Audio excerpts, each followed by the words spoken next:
Sahabat, pada waktunya semua kita tanpa kecuali akan terpapar COVID-19, akan terkena COVID-19. Jika tidak tahun ini, tahun depan, 3 tahun lagi, 5 tahun lagi, 10 tahun lagi, dan seterusnya. Mengapa? Karena COVID-19 tidak akan hilang, ia akan terus hidup bersama kita, sebagaimana yang pernah dicontohkan oleh virus-virus lainnya dalam sejarah yang tetap hadir bersama kita. Namun, saat itu semoga ketika kita yang terpapar, saat itu COVID-19 tidak lagi melumpuhkan kita, tidak lagi melumpuhkan ekonomi kita, tidak lagi mengganggu ruang publik kita, tidak lagi mengganggu kegiatan sosial kita. Mengapa? Karena pada waktunya COVID-19 akan berubah dari pandemik menuju endemik. COVID-19 berubah dari pandemik menuju endemik. Nah, itulah respon saya yang pertama ketika saya membaca Wall Street Journal.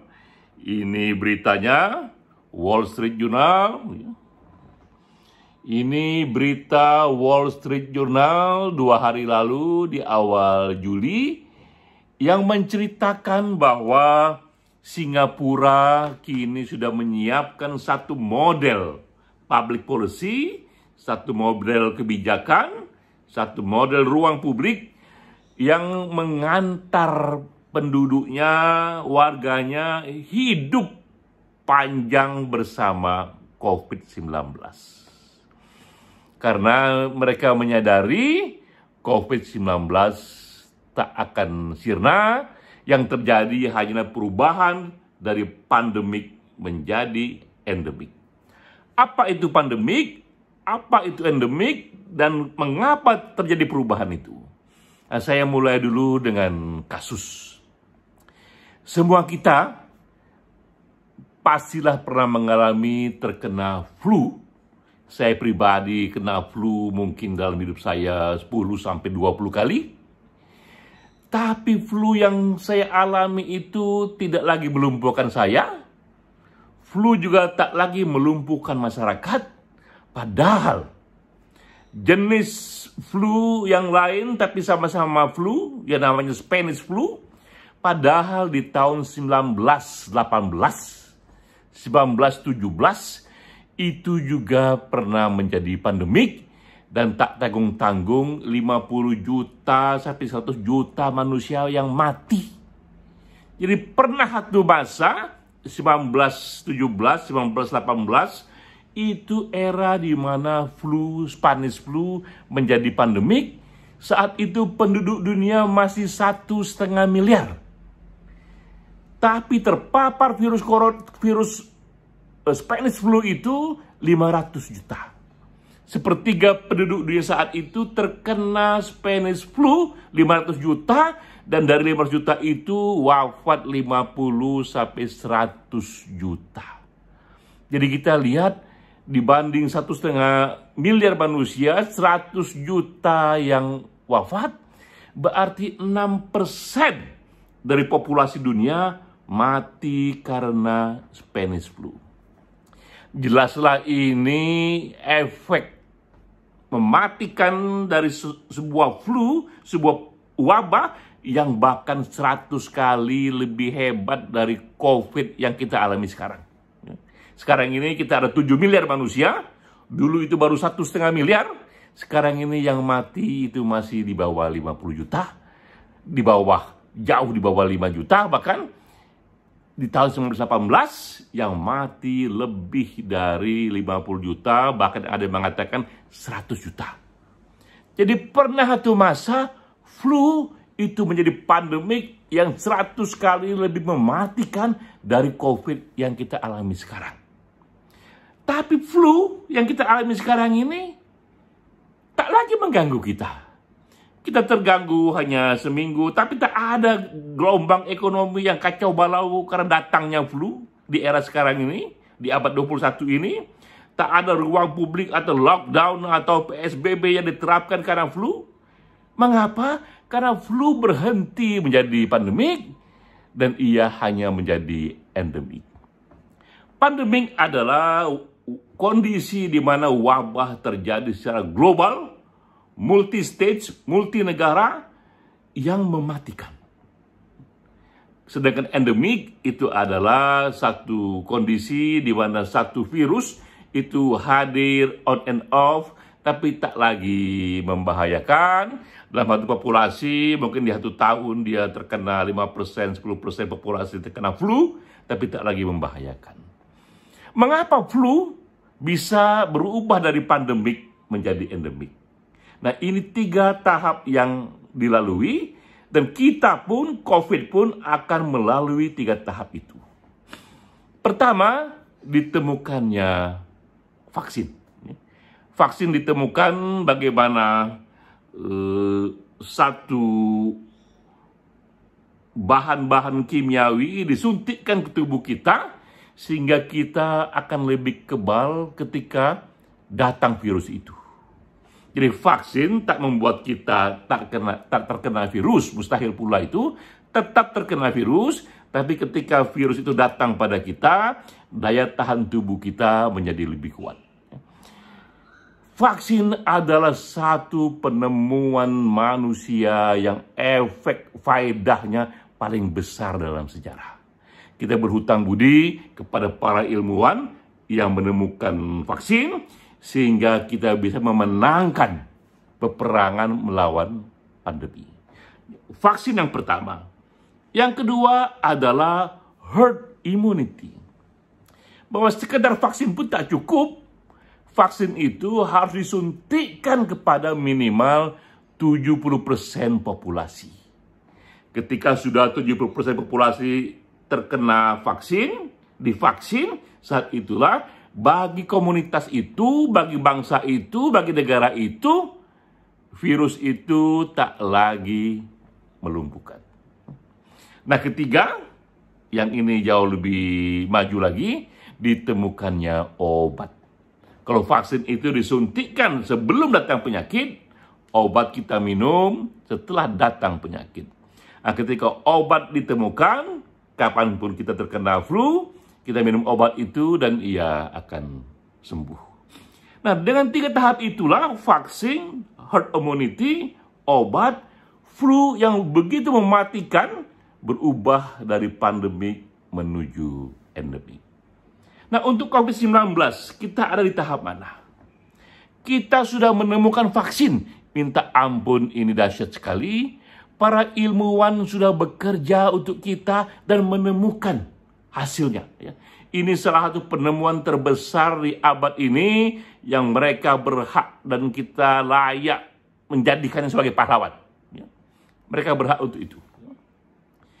Tahap kedua adalah herd immunity. Bagaimana vaksin yang ditemukan ini disuntikkan pada tubuh kita hingga mencapai 70% populasi. Ilmuwan juga yang menemukan formula itu bahwa hanya dengan minimal 70% populasi, maka komunitas itu tak lagi menjadi area berbahaya bagi datangnya satu wabah penyakit. Di sini pemerintah yang berperan, pemerintah yang membeli vaksin sebanyak itu dan menggratiskannya kepada populasi. Alhamdulillah kita sudah di tahap yang kedua. Jika di dunia barat kita lihat di Amerika, di Israel, dan di Inggris, di Italia, mereka sudah divaksin di atas 50% populasi. Indonesia pelan-pelan menuju ke sana, kita sudah di tahap 10%. Semoga terus menuju 20%, 30%. Dan disitulah peran serta publik luas. Ilmuwan sudah membawa vaksin, pemerintah sudah membelinya, maka kita publik luas bisa ikut mensukseskannya dengan mencari cara agar divaksin beramai-ramai. Saya sendiri menerapkan herd immunity bagi komunitas saya. Di semua 30 perusahaan saya katakan wajib hukumnya semua divaksin demi kepentingan bersama. Juga di keluarga saya, dan alhamdulillah di lingkungan itu sudah 100% dan juga ada yang 90% sudah divaksin. Herd immunity tercapai di komunitas saya, dan kita semua bisa melakukan hal ini secara serentak berpartisipasi, bukan menghindari vaksin, tapi justru mendorong, mencari cara agar lingkungan dekat kita yang bisa kita kontrol divaksin hingga lebih dari 70%. Nah, ketiga, kita sedang menunggu tahap selanjutnya, di mana sekarang ini berbagai perusahaan raksasa farmasi berlomba-lomba mencari obat bagi COVID. Vaksin sudah ditemukan, sekarang mencari obat yang bisa kita minum kapanpun kita sudah terkena COVID-19. Ketika obat ditemukan, selesailah itu. Nah, kita meyakini obat atas vaksin akan ditemukan sebagaimana orang menemukan obat terhadap flu dan obat terhadap aneka wabah penyakit lain. Ada dua motif besar mengapa obat itu akan ditemukan. Pertama, motif kemanusiaan. Tak ada satu kekuatan yang lebih mulia dibandingkan kekuatan untuk mencarikan obat bagi kesehatan begitu banyak orang. Kedua, kekuatan bisnis. Bahwa di balik penemuan obat ini ada bisnis yang minta ampun ribuan triliun rupiah, yang membuat siapapun penemunya bisa kaya raya. Pabrik manapun yang memproduksinya bisa kaya raya. Ketika dua motif besar berjumpa, motif kebajikan ditambah motif bisnis, hanya masalah waktu saja, akan ditemukanlah itu ilmunya, akan ditemukanlah itu obatnya. Kita sudah di tahap kedua, sudah ada vaksin, dan menuju 70% herd immunity. Dalam waktu dekat, mungkin 6 bulan, setahun, atau 2 tahun, obat pun akan ditemukan. Saat itulah kita akan hidup bersama COVID-19, sebagaimana kita hidup bersama dengan flu, bersama dengan demam berdarah. Ini contoh-contoh dalam sejarah pandemik berubah menjadi endemik. Flu pernah jadi pandemik, sekarang endemik. Demam berdarah, malaria pernah jadi pandemik, sekarang menjadi endemik. Pada waktunya, COVID-19 juga akan menjadi endemik. Seperti Singapura, kita pun juga Indonesia harus menyiapkan model living, ya, model for living, model hidup yang bersiap-siap untuk hidup bersama COVID-19 dalam waktu yang sangat panjang sekali. Dan kita pun siap-siap juga pada waktunya akan terkena COVID-19. Siapapun kita, seperti bagaimana kita juga terkena oleh flu. Tapi semoga saat itu COVID-19 tak lagi melumpuhkan. Karena ia sudah berubah dari pandemik menjadi endemik. Ini video hari pertama yang saya buat di hari pertama working from home jilid kedua, ketika pemerintah menerapkan PSBB darurat 3 Juli hingga 20 Juli 2021.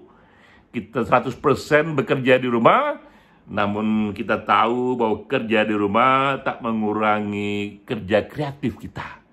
Sehingga saya akan isi setiap hari dalam working from home jilid kedua ini, setiap hari satu video yang berisi informasi ringan, tapi signifikan, strategis, dan mencerahkan.